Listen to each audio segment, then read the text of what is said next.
દર્શક મિત્રો, નવજીવન ન્યૂઝમાં આપનું સ્વાગત છે। હાલ જે રીતે ગુજરાતમાં આગામી 48 કલાક મધ્ય ગુજરાત અને દક્ષિણ ગુજરાત માટે અતિ ભારે માનવામાં આવી રહ્યા છે ને જે રીતે આગાહી કરવામાં આવી છે હવામાન નિષ્ણાતો દ્વારા, પણ આ સમયે જે સિસ્ટમ છે તે ડિપ્રેશનમાં પરિવર્તિત થઈ ચૂકી છે। આપણી સાથે હવામાન નિષ્ણાત પરેશ ગોસ્વામી જોડાઈ ચૂક્યા છે। સીધી તેમની સાથે ચર્ચા કરીએ। પરેશભાઈ, સૌપ્રથમ તો જે વાત હતી કે 31 તારીખથી નવો રાઉન્ડની શરૂઆત થવાની છે, એ રાઉન્ડની શરૂઆત થઈ ચૂકી છે।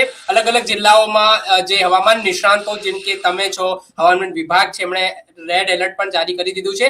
કયા જિલ્લાઓમાં આગામી 48 થી 72 કલાક અતિ ભારે માનવામાં આવી રહ્યા છે, ત્યાંના લોકોને સાવચેતી રાખવાની જરૂર છે? ચોક્કસથી ફેઝાનભાઈ, જોવા જઈએ તો અત્યારે અરબ સાગર અને બંગાળની ખાડી બંને સક્રિય છે। અરબ સાગર સક્રિય છે, જેને કારણે મોન્સૂન ઓફશોર ટ્રફ છે એ પોઝિટિવ છે, અને એ સાથે જે બંગાળની ખાડીની જે સિસ્ટમ છે એ અત્યારે ડિપ્રેશન સ્વરૂપમાં છે, એટલે ખૂબ મજબૂત માનવામાં આવે છે। હવે આ ડિપ્રેશન છે અત્યારે પશ્ચિમ દિશા તરફ આગળ વધી રહ્યું છે। આજનું અમારું લેટેસ્ટ પ્રિડિક્શન છે ત્યાં સુધી મહારાષ્ટ્રનું જલગાંવ અને મધ્યપ્રદેશનું જે ઇન્દોર છે, આ બંનેની વચ્ચે આ સિસ્ટમનો સેન્ટ્રલ પાર્ટ છે, અને એના આઉટર ક્લાઉડ છે અત્યારે ગુજરાત સુધી પહોંચી ગયા છે। આઉટર ક્લાઉડ છે આજે વહેલી સવારે ગુજરાતમાં પહોંચી ગયા છે, જેને કારણે મધ્યપ્રદેશ બોર્ડરે અને જે દક્ષિણ ગુજરાતના વિસ્તાર છે એમાંથી વહેલી સવારથી જ સારા એવા વરસાદની શરૂઆત થઈ ચૂકી હતી। હવે જે આ સિસ્ટમ છે એ લગભગ આજે મોડી રાત્રે અથવા તો આવતીકાલે સવારમાં ગુજરાતની અંદર એનો સેન્ટ્રલ પાર્ટ પણ પસાર થઈ જશે, જેને કારણે આવતીકાલે, આજે તો ઘણી જગ્યાએ વરસાદ પડ્યો 31 જુલાઈના રોજ, આવતીકાલે 1 ઓગસ્ટ, 2 ઓગસ્ટ અને 3 ઓગસ્ટ એમ 3 દિવસ સુધી રાજ્યની અંદર ભારેથી અતિ ભારે વરસાદની સંભાવનાઓ રહેલી છે, જેની અંદર દક્ષિણ ગુજરાત, મધ્ય ગુજરાત, ઉત્તર સૌરાષ્ટ્રના ભાગો અને ઉત્તર ગુજરાતના અમુક ભાગો છે તેમાં અતિ ભારે વરસાદ વરસી શકે છે। જો દક્ષિણ ગુજરાતના વિસ્તારોની વાત કરવા જઈએ તો ભરૂચ, અંકલેશ્વર, રાજપીપળા, સુરત, વલસાડ, નવસારી, વાપી અને ડાંગ આવા વિસ્તાર, જે આ તમામ વિસ્તારો છે એમાં ભારેથી અતિ ભારે વરસાદ વરસી શકે છે। ખાસ કરીને રાજપીપળા, સુરત અને અંકલેશ્વર, ભરૂચ જેવા વિસ્તાર છે એમાં પરિસ્થિતિ થોડીક બેકાબુ થઈ શકે છે, ત્યાં થોડું વરસાદનું પ્રમાણ છે એ ખૂબ વધારે રહેશે। બીજા નંબર ઉપર વડોદરા, આણંદ, નડિયાદ, ખેડા અને અમદાવાદ, ગાંધીનગર જેવા વિસ્તાર છે, એમાં પણ આવનારા 3 દિવસ દરમિયાન ભારેથી અતિ ભારે વરસાદની સંભાવનાઓ છે। સૌરાષ્ટ્રના વિસ્તાર છે જેમાં ઉત્તર સૌરાષ્ટ્રના ભાગોમાં મોરબી, સુરેન્દ્રનગર, બોટાદ અને ભાવનગરના વિસ્તાર છે એમાં ભારેથી અતિ ભારે વરસાદ વરસી શકે છે। રાજકોટ, જુનાગઢ, અમરેલી, ગીર સોમનાથ જેવા વિસ્તાર છે તેમાં મધ્યમથી સારો વરસાદ પડશે। પશ્ચિમ સૌરાષ્ટ્રમાં દ્વારકા, જામનગર, પોરબંદરમાં વરસાદનું પ્રમાણ ઓલ ઓવર ગુજરાતની સરખામણીએ થોડુંક નબળું ત્યાં હશે, છતાં પણ ત્યાં 2 થી 4 ઇંચ સુધીના વરસાદ છે એ વરસે એવી શક્યતા ચોક્કસથી અત્યારે લાગી રહી છે।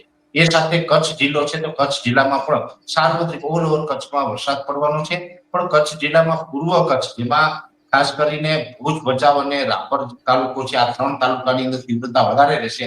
બીજા વિસ્તારમાં પણ મધ્યમથી સારો વરસાદ વરસી શકે છે। એવી જ રીતે ઉત્તર ગુજરાતમાં પણ વાવ, થરાદ હોય, પાટણ, મહેસાણા હોય, સાબરકાંઠા, બનાસકાંઠા છે, અરવલ્લીના ભાગો છે, તમામ વિસ્તારની અંદર સાર્વત્રિક વરસાદ થવાનો છે। એટલે ઓલ ઓવર ફેઝાનભાઈ, જોવા જઈએ તો આ સિસ્ટમ છે એ સાર્વત્રિક વરસાદનું રાઉન્ડ લઈને આવી રહી છે। ગયા અઠવાડિયે પણ જે રાઉન્ડ આવ્યો હતો એ પણ ઓલ ઓવર ગુજરાતમાં સાર્વત્રિક રાઉન્ડ હતો, અમુક જગ્યાએ ભારેથી અતિ ભારે વરસાદ પડ્યો હતો। ગયા રાઉન્ડની અંદર લગભગ 96-97% વિસ્તારને વરસાદનો લાભ મળ્યો હતો। એવી જ રીતે આ સિસ્ટમની અંદર પણ લગભગ 3 ઓગસ્ટે રાત સુધીમાં 95 થી 96-97% વિસ્તારને સારા એવા વરસાદનો લાભ મળશે। 4 ઓગસ્ટ પછી ધીમે ધીમે સિસ્ટમ આપણાથી દૂર થશે, એટલે થોડું હળવું પડશે, અને 5 તારીખે સંપૂર્ણપણે આપણે સિસ્ટમમાંથી મુક્ત થશું। પણ એક વાત ચોક્કસ છે કે મધ્ય ગુજરાત, દક્ષિણ ગુજરાત અને ઉત્તર સૌરાષ્ટ્રના જે વિસ્તારો છે, આ વિસ્તારોમાં ભારેથી અતિ ભારે વરસાદની શક્યતાઓ છે।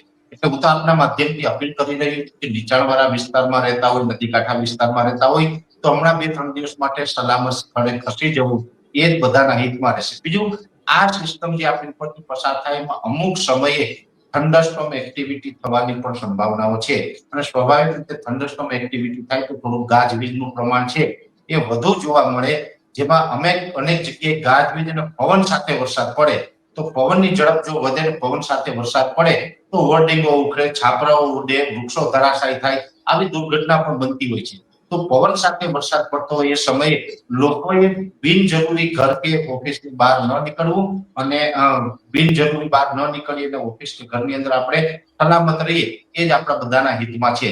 એટલે એમ ઓલ ઓવર જોવા જઈએ તો આ રાઉન્ડ છે આ પ્રકારે ચાલવાનું છે અને ઓલ ઓવર ગુજરાતમાં સારો વરસાદ છે એ હવે આજેથી જે શરૂઆત થઈ છે 31 તારીખથી એ 4 ઓગસ્ટ સુધી વરસાદ પડવાનો છે, પણ ખાસ કરીને પહેલી, બીજી અને ત્રીજી તારીખે 3 દિવસ છે એમાં ભારેથી અતિ ભારે વરસાદ છે એ અનેક વિસ્તારોની અંદર જોવા મળશે અને અનેક વિસ્તાર છે મધ્ય ગુજરાત, ઉત્તર સૌરાષ્ટ્ર અને દક્ષિણ ગુજરાતના એમાં ઘણી જગ્યાએ જળ ભરાવની સ્થિતિનું પણ નિર્માણ થઈ શકે છે.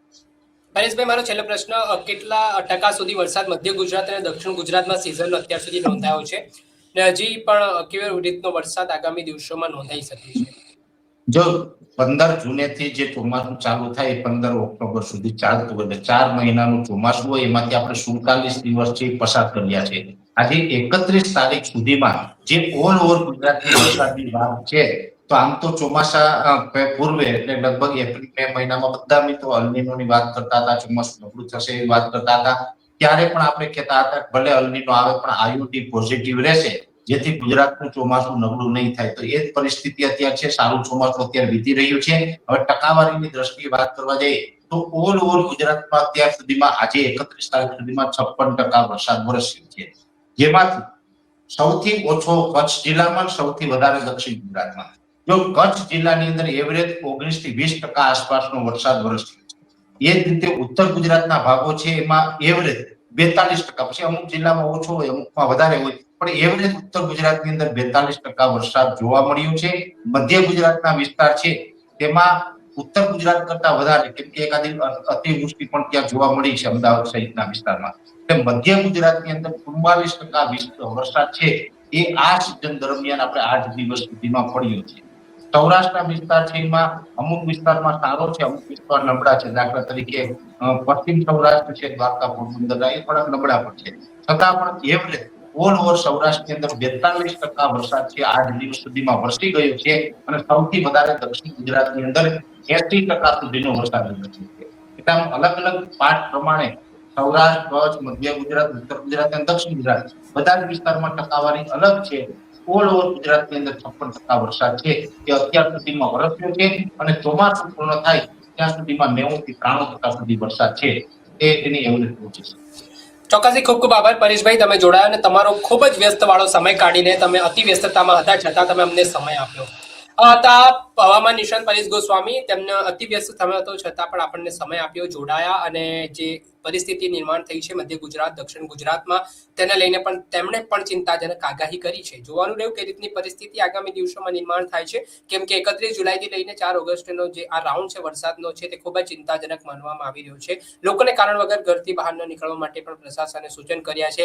નીચાણવાળા વિસ્તારમાં રહેતા લોકો છે તેમને તાત્કાલિક અસરથી એક સુરક્ષિત જગ્યા ઉપર નીકળી જવું જોઈએ તે પ્રકારની વાત પણ પ્રશાસન દ્વારા કરવામાં આવી રહી છે, જાહેર અપીલ કરવામાં આવી રહી છે. ત્યારે કઈ રીતની પરિસ્થિતિ છે તે જોવા નિર્માણ પામે છે. આવતીકાલનો દિવસ ખૂબ ભારે છે. 4 તારીખ સુધી આ પરિસ્થિતિ ગુજરાતભરમાં અને ખાસ કરીને મધ્ય ગુજરાત અને દક્ષિણ ગુજરાતમાં રહેવાની છે.